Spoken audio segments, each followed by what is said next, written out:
So the Speak and Spell EP. Right now, we've had about 400,000, last time I checked, 400,000 people listen to the project, streaming it.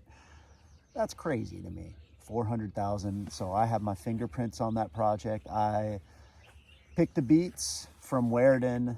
He sent me 5 different packs of beats, and I picked the ones that I like, and we kick them over to Murs. Legendary rapper Murs from the Living Legends. So we collaborated on this project. I would send the beats over to Murs. He would rap to them. He could do 2 songs a day, which is just crazy to me. But that's his job. Murs has been hustling his whole career ever since I know him, and that dude has never stopped. So we put the project out on March 10th, and we had some features, amazing features. ICECOLDBISHOP on a verse, Larry June on a verse. And Larry June,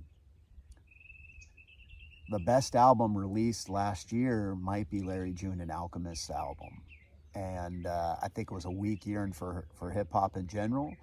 But man, Larry June and Alchemist cooked up something nicely there. And Murs was able to get that Larry June verse.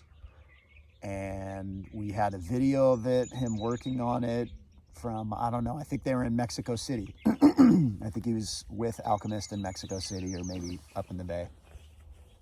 ICECOLDBISHOP, I hit up his manager, or I hit up his email address. I worked on that feature and locked that down. And then the rest of the album is just Wiardon on the beats and Murs on the rhymes. And the project's nasty. It's nasty. But a lot of people haven't heard it because now it's all about Spotify algorithms. And artists used to travel from city to city. They still do, bigger artists, but independent artists would be on the road on tour forever just to get their project out. But that was clipped during the pandemic, and I think a lot of people's priorities changed, and yeah, there's things change in general. So Speak and Spell, man, it starts with Starting Lineup, and that's just a fire beat from Wiardon. And he originally called it Benzema after the soccer player, and didn't know he was a big soccer fan, but he gave me the beat and it was just different. And I asked Wiardon, I said, what is your favorite beat out of the ones that I picked? Or what are you feeling the most right now? And he said it would be Benzema. So send it over. Murs liked that. That was great. The next one that we had, or the next one on the project, and I mean, yeah, Starting Lineup, putting Murs, Larry June, and ICECOLDBISHOP on a track together isn't the norm. But I wasn't trying to do anything the norm on my first release for mid-90s.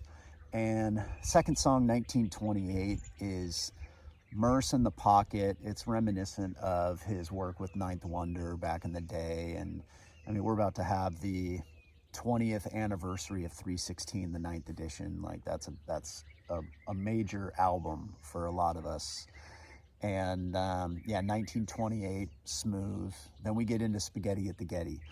So Spaghetti at the Getty, when we launched it on the DSP, so the daily streaming platforms, Spotify's algorithms picked up something about the song.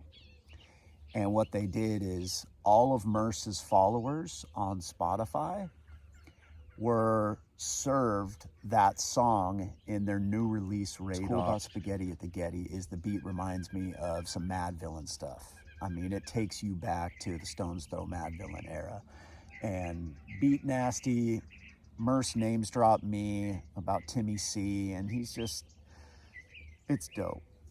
The fourth song, Kill Switch Cowboy. Kill Switch Cowboy. I didn't think that one was a single. I didn't know. I mean, it fits. It reminds me of some Compton's Most Wanted stuff from back in the day, just some slow stuff you ride to. After Kill Switch Cowboy, I think we had Baseball Cards and Big Gulps, maybe. I don't know, baseball cards and big, best title ever, baseball cards and big gulps. That speaks to my heart. Murs did that well. And if you listen to the beat, I mean, you have somebody, what Wiardon did is he sampled somebody snorting a line of coke, and then he just loops it over and over through the song, and Murs does his thing. After that, I believe we had 68 Barracuda, and 68 Barracuda keeps that same Compton's Most Wanted music to drive by theme. I mean, I grew up watching Menace to Society. I grew up watching Juice.